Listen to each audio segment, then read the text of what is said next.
Assalamualaikum warahmatullahi wabarakatuh. Teman-teman, kita kembali lagi pada perkuliahan usul fikih yang pada pertemuan kali ini akan membincang materi ijtihad bayani. Metode-metode ijtihad atau istimbat kebahasaan, yaitu metode ijtihad atau istimbat yang kerja-kerjanya adalah kerja-kerja untuk memahami nas. Ada beberapa submateri pada materi hari ini, yaitu lafadz dari sisi kejelasannya, lafadz dari sisi penggunaannya, dan lafadz dari sisi atau dari segi cakupan maknanya. Yang pertama ada wadih dan ghairul wadih, yang kedua ada hakikat majaz, sharih dan kinayah, dan yang ketiga am dan khas, mutlak, muqayyad. Kita langsung sebelum membahas materi-materi tersebut, kita perlu pahami dulu karakteristik nasyara, bahwa nasyara itu terdiri dari Al-Quran dan Sunnah.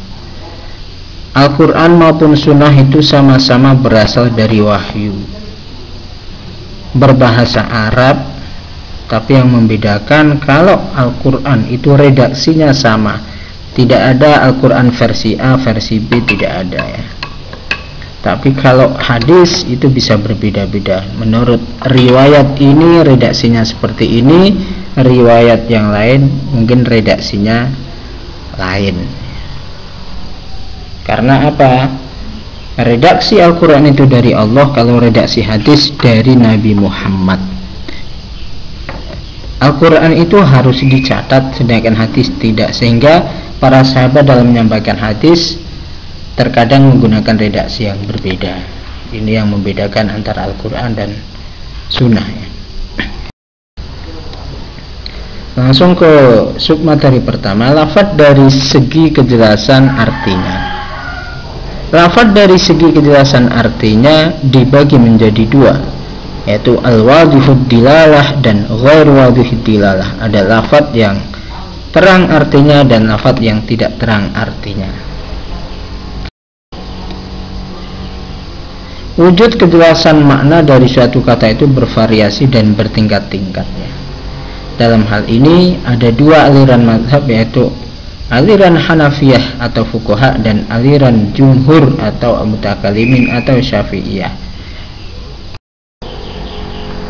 Definisi lafadz al-wadihud dilalah adalah lafadz yang terang artinya adalah, maksudnya lafadz yang redaksinya bisa menunjukkan maknanya tanpa bergantung pada faktor lain, faktor eksternal.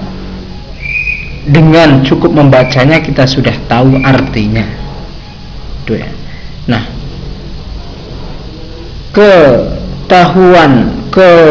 pengetahuan kita atau pemahaman kita atas arti, atas makna suatu lafadz ini bertingkat-tingkat tergantung tingkat kejelasannya. Dalam hal ini ada 4 tingkat wadihud dilalah ya, yaitu muhkam, itu paling kuat, mufassar, nas, zahir. Menurut Hanafiyah ini ya, sangat jelas sekali, jelas, dan zahir itu cukup ya. Apa yang membedakan antara muhkam, mufassar, nas, dan zahir?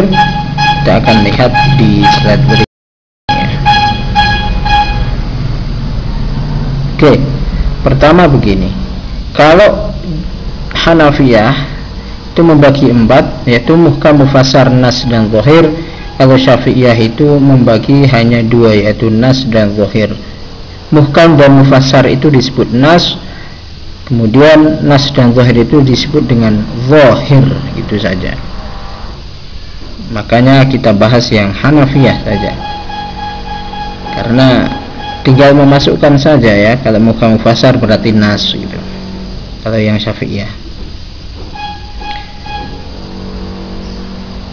muhkam itu lafadz yang maknanya jelas, tidak memerlukan indikator eksternal untuk memahaminya ya. Kemudian tidak membutuhkan perenungan, begitu kita membaca sudah memahami maknanya ya. makna lahiriahnya sesuai dengan maksud konteks ayat tersebut. Kemudian tidak mungkin ditakwil dan ditaksis serta tidak mungkin dinasakh. Kalau mufassar hampir sama, hanya saja mufassar itu mungkin saja dinasakh pada periode kenabian, bukan sekarang. Kalau sekarang sudah tidak mungkin dinasakh, karena yang berhak menasakh itu ya Allah atau Rasul sendiri. Kalau lafaz nas ada tambah berkurang satu indikator, tidak mungkin ditakwil atau ditaksis. Artinya lafaz nas itu maknanya jelas, tidak memerlukan indikator eksternal untuk memahaminya, tidak membutuhkan perenungan, makna lahiriahnya sama dengan maksud konteks dari ayat, tapi mungkin saja ditakwil atau ditaksis. Taksis itu apa, takwil itu apa, nanti ada penjelasannya ya.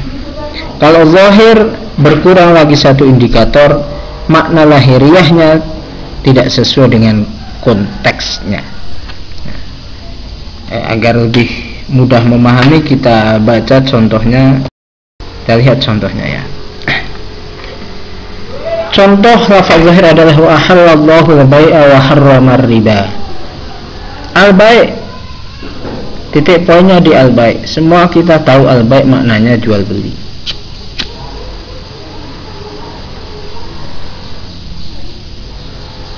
Tapi mungkin saja ditakwil atau ditaksis. Allah menghalalkan jual beli dan mengharamkan riba. Ini mungkin ditaksis. Apakah semua jual beli berarti halal? Oh enggak, ternyata ada yang tidak halal, yaitu jual beli pertukaran yang tidak seimbang atau ada selisih, atau yang kita sebut riba al-fadl. Riba al-fadl. Jadi ada pengecualiannya. Secara makna jelas, tapi ada pengecualian dan mungkin saja dinasakh. Kemudian nas. Contoh nas adalah lafaz wasariqu wasariqatu faqta'u aydiyahuma. Faqta'u aydiyahuma, maka potonglah tangannya.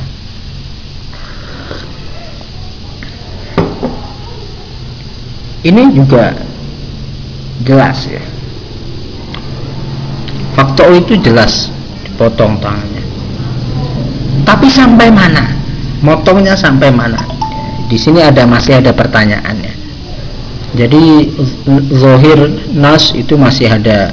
Kalau zahir itu tadi ada pengecualiannya. Kalau nas ya sama saja, perlu ada penjelasan lebih, memerlukan faktor atau indikator eksternal, itu maksudnya ya seperti itu ya. Kemudian yang ketiga mufassar. Mufassar itu maknanya ditafsiri. Walladzina yarmunal muhsanati tsumma lam ya'tu bi arba'ati syuhada fajliduhum samanina jaldatan. Titik poinnya di lafaz samanina. Samanina ini 80. Fajliduhum, maka jeliklah. Ini belum mufassar, belum terjelaskan. Baru ketika ada samanina jaldatan sudah terjelaskan. Oh, 80. Ya sudah, 80 itu aja. Nah, yang paling kuat adalah muhkam. Contohnya qul huwallahu ahad. Katakan Tuhan itu satu, sudah. Enggak ada tafsir lain. Tuhan satu, ya wis, enggak usah ditafsiri. Satu itu maksudnya apa gitu. Ya satu ya satu. Satu perbuatan, satu sifat, satu zat. Ya.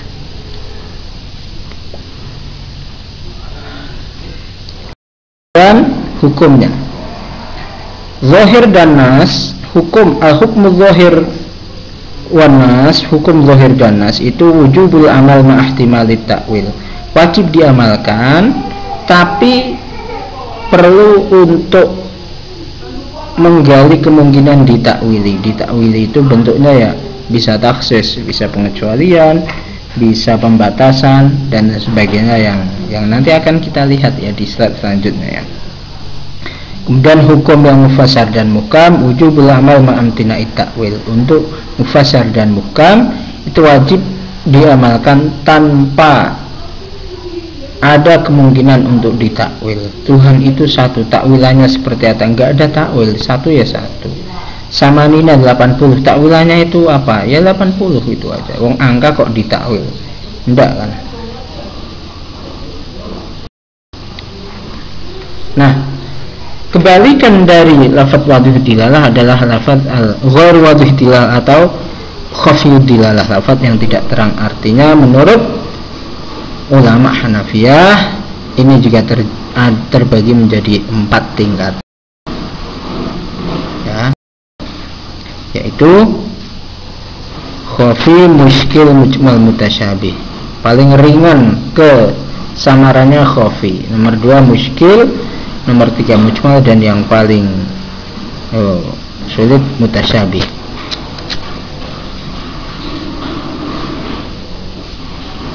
Cukup samar atau tidak terang, samar atau tidak terang, samar sekali atau tidak terang sekali, dan sangat samar sekali, sangat tidak terang sekali.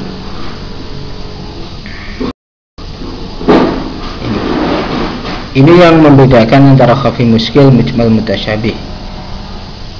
Kalau menurut Syafi'iyah atau jumhur atau mutakalimin hanya ada 2, yaitu mujmal, mutasyabih. Jadi khafi dan muskil itu kalau versi Syafi'iyah adalah mujmal. Mujmal dan mutasyabih versi Syafi'iyah adalah mutasyabih. 2 tok ya. Khafi itu maknanya jelas, tapi maksud atau cakupannya tidak jelas. Kalau muskil maknanya tidak jelas, tapi bisa difahami dengan indikator eksternal, dengan keterangan lain, dengan redaksi dari yang lain. Kalau mujmal itu maknanya tidak jelas, tapi hanya bisa difahami dengan penjelasan dari mutakalim, yaitu menunggu penjelasan dari Allah atau Rasul. Paling berat mutasyabih, maknanya tidak jelas dan tidak ada penjelasan dari mutakalim, ya sudah nggak bisa difahami gitu ya. Contoh al-khafi, wasariqu wasariqatu faqta'u aydiyahuma. Maknanya cukup jelas. As-sariq itu maknanya apa? As-sariq itu pencuri. Tapi cakupannya tidak jelas. Oke, kalau pencuri berarti sama. Bagaimana kalau pencopet? Bagaimana kalau penjamret? Bagaimana kalau koruptor? Apakah masuk sarik apa enggak?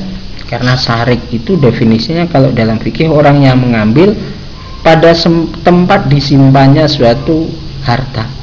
Kalau tidak di tempat disimpannya, itu secara terang-terangan itu bukan sarik namanya. Kalau nemu di jalan itu ya nemu, bukan pencuri. Tapi kalau di tempat penyimpanannya tidak bisa disebut nemu dong.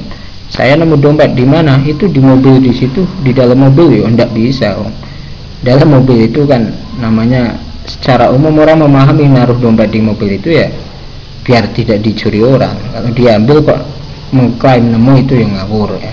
Beda kalau di jalan, saya nemu dompet di mana? Itu ngeletak di jalan ya. Itu namanya nemu. Saya nemu TV di mana? Itu di rumahnya orang ya. Itu bukan nemu, itu nyolong namanya. Indikator mencuri itu mengambil barang orang lain di tempat penyimpanannya. Nah, kalau pencopet, penjamret secara terang-terangan, apakah sama hukumnya dengan sarik? Bagaimana dengan korupsi? Apakah sama dengan sarik? Ini khafi. Jadi khafi itu dari sisi cakupannya. Artinya jelas, tapi cakupannya, apakah kasus ini bisa dianalogikan apa enggak ya? Misalnya tentang arak. Arak itu ya jelas maknanya khafi. Yang khafi adalah cakupannya. Ya, ini berarti lafadz ini menjadi khafi ketika disanggutkan dengan kasus lain yang mirip. Kalau lafadz itu sendiri ya jelas artinya ya. Contoh lain, la yarisul qatil syai'an.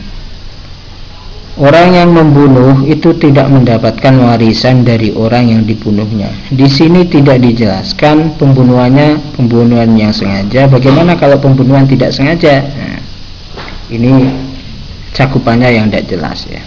Kalau maknanya jelas, al-qatil itu secara lahiriah sudah jelas, al-qatil itu pembunuh. Tapi pembunuhan yang seperti apa?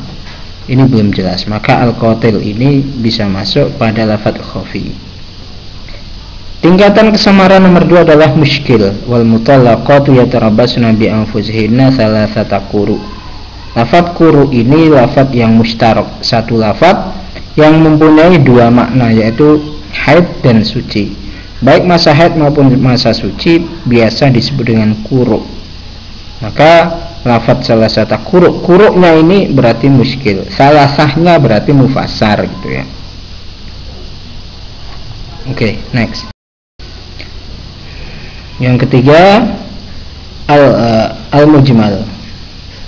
Mujmal ini tadi sudah dijelaskan, mujmal ini tidak diketahui maknanya, samar maknanya, dan tidak diketahui kecuali dengan penjelasan dari syari'. Contohnya lafadz al-qari'ah, apa toh al-qari'ah itu? Baru difahami ketika ada ayat lanjutan al-qari'atu mal qari'ah wa ma adraka mal qari'ah yauma yakunun nas, ya, ini baru terjelaskan. Al-haqqah, halu'a, istilah-istilah khusus ya. Kemudian lafadz as-salat ini juga bisa menjadi mujmal, as-shaum, az-zakat, al-haji. Istilah-istilah syarak ini sebelum ada penjelasan ini namanya mujmal. As-salat itu kan secara bahasa berdoa. Pertanyaannya, berdoa, salat yang dimaksud itu salat dalam pengertian berdoa atau salat dengan pengertian khusus? Nah, sebelum ada penjelasan ini mujmal, tapi sesudah ada penjelasan dari syari' bahwa sholat yang dimaksud itu adalah sholat yang diawali dengan takbir dan diakhiri dengan salam, maka menjadi mufassar. Mujmal ini lawannya mufassar. Kalau belum ada penjelasan namanya mujmal, kalau sudah dijelaskan berarti mufassar. As-shaum, shaum itu maknanya sih menahan. Maksudnya menahan dari apa toh?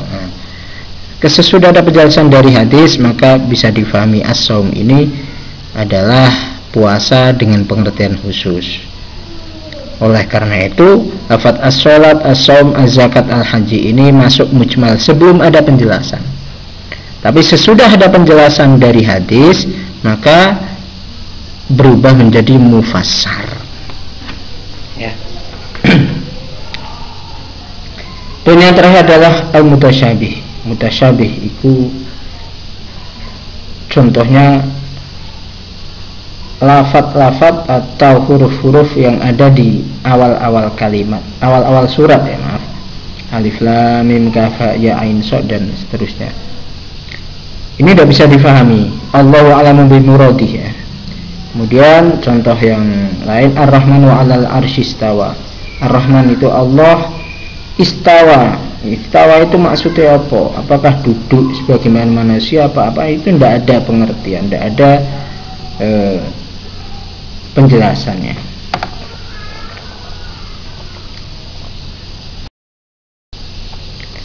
Kemudian hukum lafadz ghair wadhihid dilalah.